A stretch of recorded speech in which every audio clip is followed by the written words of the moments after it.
Bonjour à tous, j'espère que vous allez tous très bien pendant cette période de confinement et que vous arrivez à vous occuper et à faire des choses qu'on n'a pas l'habitude de faire. Et d'ailleurs, il faut considérer qu'il faut positiver et que tous ces moments qui nous sont offerts, il faut en profiter au mieux.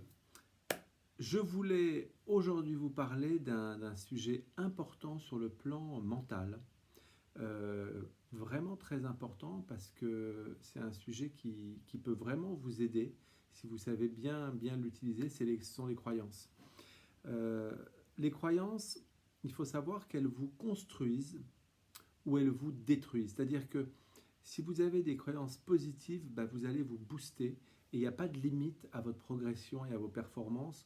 Cependant, si en revanche vous avez des croyances qui sont créatrices de limites, qui sont vraiment limitantes, eh bien elles vont vous paralyser totalement et vous allez avancer. C'est comme si vous avanciez d'ailleurs avec un frein à main. Donc tout d'abord, on va expliquer ce que sont des croyances. Les croyances, ce sont des pensées, donc ce sont des représentations mentales qui sont vraies, que vous pensez comme vraies et auxquelles vous accordez du crédit. Donc, il faut faire la différence entre une vérité et une croyance. Une vérité, c'est quelque chose qui... oui, il n'y a, a pas de question. Je veux dire, par exemple, la Lune, c'est un satellite de la Terre qui elle-même est un satellite du Soleil. Ce sont des vérités. Encore qu'il y a quelques siècles, on pensait que la Terre était plate et Galilée a cassé tout ça en disant que non, la Terre était ronde et les gens croyaient dur comme fer que la Terre était plate. Et ça, des croyances qu'on a tous eues qui ont par moments été cassées et dont on a eu ce besoin de revisiter ces croyances. Et d'ailleurs, en matière de golf, ces dernières années, il y a eu des croyances qui ont été modifiées, qui ont été revisitées grâce au TrackMan. Le TrackMan nous a prouvé et démontré qu'on avait certains principes de mécanique, des choses comme ça, on était certain de certains principes. Et le TrackMan, ça a cassé ça. Et on a dû revisiter nos croyances et modifier les choses. Donc, on peut dire qu'à la limite, rien n'est jamais acquis et il faut apprendre à vérifier et à remodifier, à revisiter ses croyances. C'est pour ça qu'il y a donc une vérité, une différence entre les vérités et les croyances qui sont issues des perceptions que l'on peut avoir et qui sont différentes d'une personne à une autre. On a tous des croyances et des valeurs qui sont différentes alors que vérité, on devrait penser la même chose. Donc, tout d'abord, vous devez vraiment avoir une prise de conscience de certaines croyances. Et d'ailleurs, on ne modifie et on ne change que ce envers quoi on a conscience. On ne peut changer que ce qu'on a conscience. Si on n'a pas conscience de certaines choses, elles ne peuvent pas être modifiées, elles peuvent pas être changées. Donc la première chose que nous allons faire pour justement modifier ces croyances, c'est que vous allez prendre une feuille, un crayon et deux stabilos de couleurs différentes, et vous allez faire une liste sur le golf de toutes les choses qui vous passent par la tête, de toutes les croyances que vous pouvez avoir vous concernant. C'est-à-dire, je considère que je suis trop vieux pour progresser, je considère que physiquement, je ne suis pas suffisamment fort, et donc je ne peux pas obtenir plus de longueur que ce que j'ai. Je ne peux pas... j'ai pas suffisamment de temps pour m'entraîner, donc je ne pourrais pas assez progresser. Voilà, toutes sortes de croyances, et des croyances évidemment qui sont très positives aussi. Vous pouvez très bien vous dire, mon point fort c'est j'ai une très bonne stratégie, j'ai une bonne manière de penser sur le parcours, et donc ça me fait gagner beaucoup de points, j'ai un chipping qui est remarquable, je suis très régulier avec mon driver, je joue très bien mes fers, je sais très bien sortir des bunkers. Voilà, vous notez toutes les choses positives et toutes les croyances qui sont pour vous des croyances limitantes, comme je l'entends souvent, de toute façon je ne pote pas bien, j'ai jamais bien poté, je poterai jamais bien. Et puis alors le nombre de croyances que je peux entendre au golf, et vous les avez évidemment toutes entendues, du style si je fais un birdie au 1, bah ça c'est super mauvais signe et ça se passe très mal après.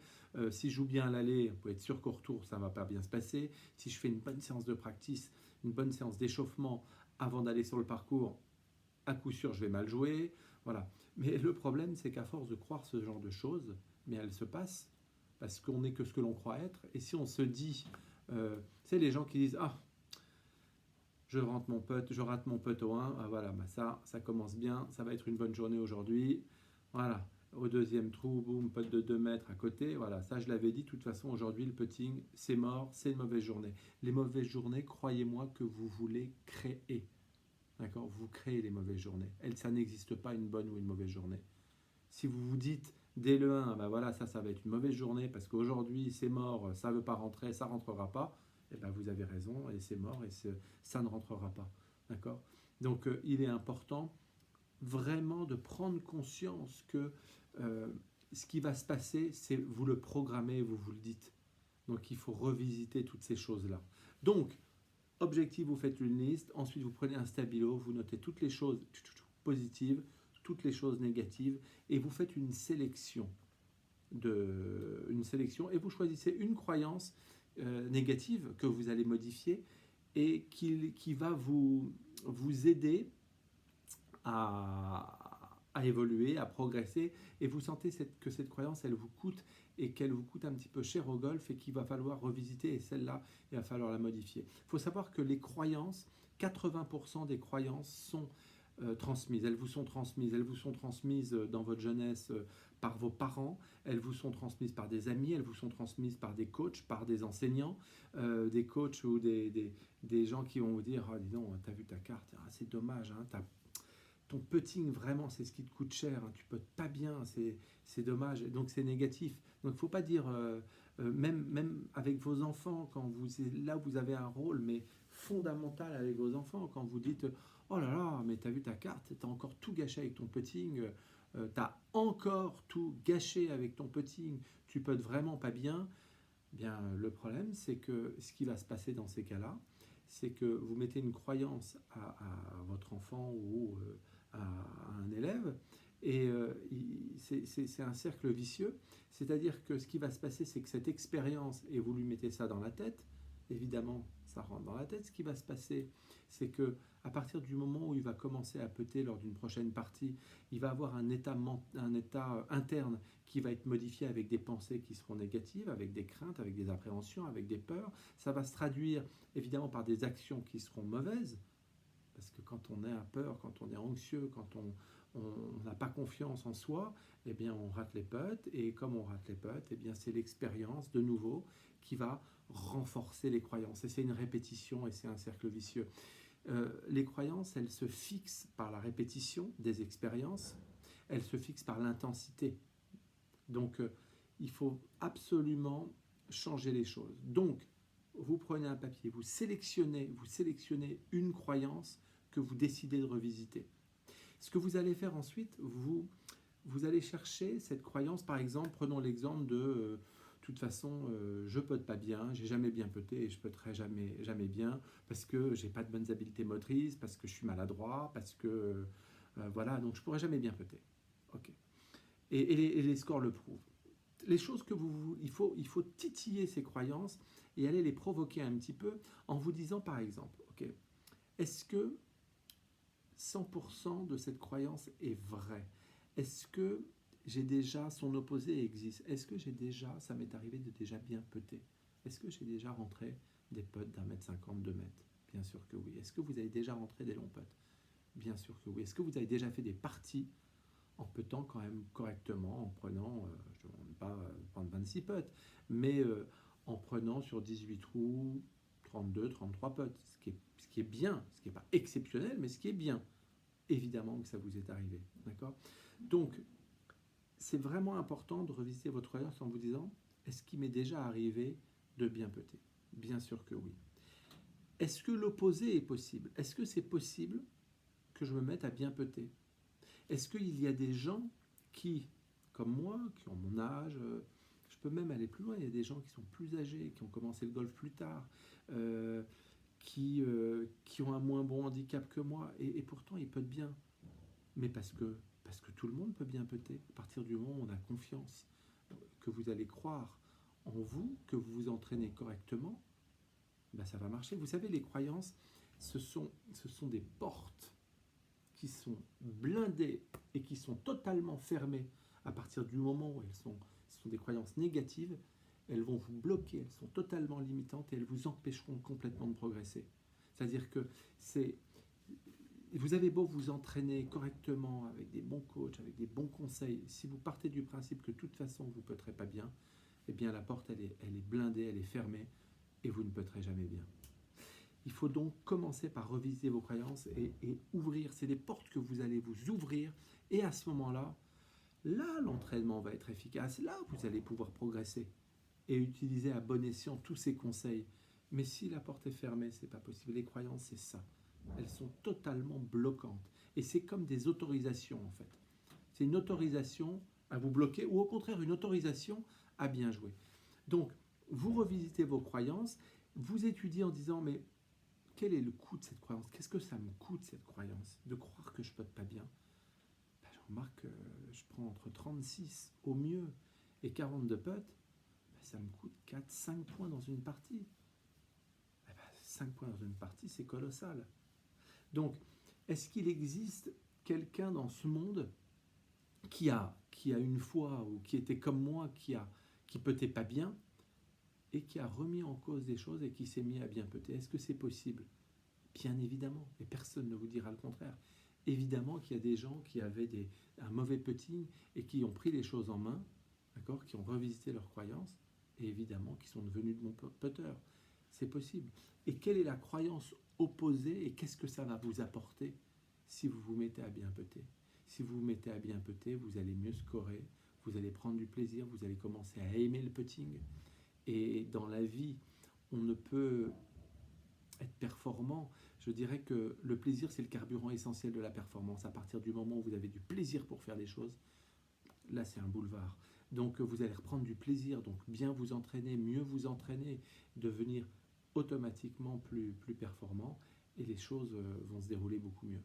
Donc, il faut sortir aussi de cette croyance avec cette forme de résignation en disant bah, de toute façon je peux pas bien mais c'est comme ça, j'y peux rien, c'est pas de ma faute. C'est très facile ça. Alors ça c'est la situation la plus facile. C'est pas de ma faute. La faute de mes parents, je suis comme ça, c'est de la faute. J'ai dès le départ, j'ai mal appris, on m'a mal enseigné le putting, je suis parti avec des mauvaises bases et maintenant. Mais c'est beaucoup trop facile de remettre l'excuse et la faute sur les autres. Il faut vous prendre en main et dans la vie, soit on a des excuses, soit on a des résultats, mais pas les deux. C'est-à-dire qu'on peut avoir des difficultés au départ. C'est tout à fait normal. On peut dire ah mais oui mais de toute façon j'ai pas le temps, moi j'ai vraiment pas le temps, je suis marié, j'ai des enfants qui sont jeunes, j'ai une après-midi dans le week-end. Ce sont des complexités, ça je l'admets totalement. Oui mais mon petit il est pas bon pour X raisons. Ok, on a tous des complexités mais ce ne sont pas des excuses. Parce que si vous partez du principe que vous avez des excuses, vous n'y arriverez pas. D'accord?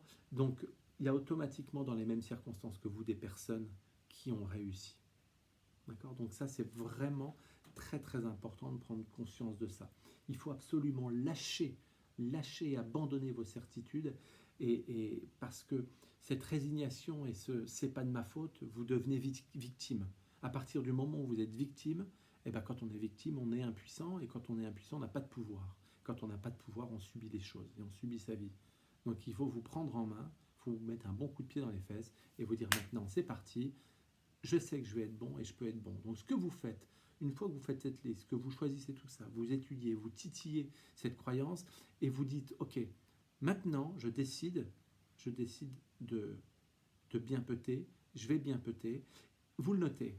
Dorénavant, j'aime le putting et je putte bien. Et vous le notez plusieurs fois, vous l'écrivez plusieurs fois. Et vous regardez dans la glace en vous disant maintenant, je vais devenir un bon putter.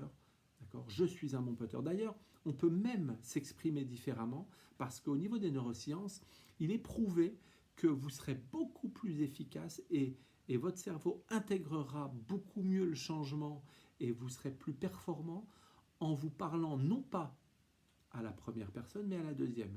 C'est-à-dire que, comme tout le monde sur un parcours de golf, on se parle. On se dit, allez, celle-là, j'ai un bon bois 3, là, je vais mettre ma balle sur le green. Allez, ensuite, allez, c'est un putt important. Celui-là, je vais le rentrer. On a tous des discours positifs et c'est bien. En revanche, il est beaucoup plus performant, non pas de se parler à la première personne, mais à la seconde. C'est-à-dire de vous dire, allez, Jean-Philippe, là, tu vas prendre ton bois 3 et tu vas le mettre en plein cœur du green. Allez, ce putt de 2 mètres, Jean-Philippe, tu vas le rentrer. Et le tu et se parler est beaucoup plus performant et beaucoup plus impactant pour le cerveau. Il y a plus de résultats que de dire je vais réussir. Mais Jean-Philippe, tu vas réussir. C'est beaucoup plus important. Donc ça, c'est un petit stratagème qui est extrêmement efficace et qui est important. Donc je disais qu'il faut lâcher vos certitudes et qu'il faut vraiment croire en vous. Et d'ailleurs, quand on dit, souvent, vous avez tous entendu des gens dire je ne crois que ce que je vois.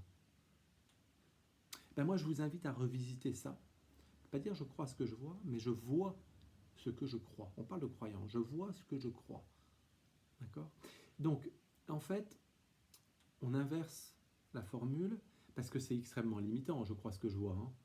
Je vois ce que je crois. Et en fait, je vais vivre ce que je décide de croire. Donc, modifiez vos croyances et il n'y a pas de limite à ça. À partir du moment où vous imaginez des choses, je peux vous dire que vous avez un pouvoir qui est inimaginable, qui est incroyable, et que si vous avez l'intention et la volonté de modifier des choses et de croire en ce que vous voulez faire, vous allez y arriver. Mais le premier principe, d'accord, c'est absolument de revisiter ses croyances, d'être beaucoup plus positif. Donc vous vous regardez dans la glace et vous dites je vais changer, je vais réussir, je vais devenir bon au putting et maintenant je vais devenir un très bon putter. Ou on se regarde dans la glace, Jean-Philippe, maintenant tu vas devenir un très bon putter. Ça, c'est la méthode Coué. Alors, Émile Coué, on s'est bien moqué de lui, mais je peux vous dire que c'est une terrible et d'une grande efficacité. D'accord? Donc, en résumé, vous déterminez ses croyances, vous déterminez une croyance, vous la revisitez, vous la titillez avec tout ce que je vous ai dit avant, vous l'écrivez plusieurs fois sur un papier, vous regardez dans la glace, dans le miroir, vous vous parlez à la deuxième personne, d'accord? Puis après, vous rentrez en action. Et ça, vous le travaillez. Et je peux vous dire que vous allez réussir. C'est une certitude. Il faut le croire et il faut le vouloir. Et ça fait partie des croyances que vous devez avoir. C'est que vous pouvez changer et vous pouvez modifier vos pensées. C'est si on a un contrôle dans notre cerveau, et la seule chose, une des rares choses qu'on puisse maîtriser, c'est la modification et le changement de nos pensées. Donc on a le potentiel de revisiter nos pensées. Donc ça, il faut commencer par là. Et là, vous serez performant et efficace. Et vous serez beaucoup plus en confiance. Et les choses que vous pourrez travailler, il n'y aura pas cette porte qui vous bloquera et qui vous empêchera de les faire. Voilà. Je vous souhaite une très bonne après-midi. Je vous dis à très bientôt. Et portez-vous bien et occupez-vous. On a beaucoup de chance d'avoir ces moments privilégiés à nous où on peut faire des choses qu'on n'a pas l'habitude de faire. Donc profitez-en.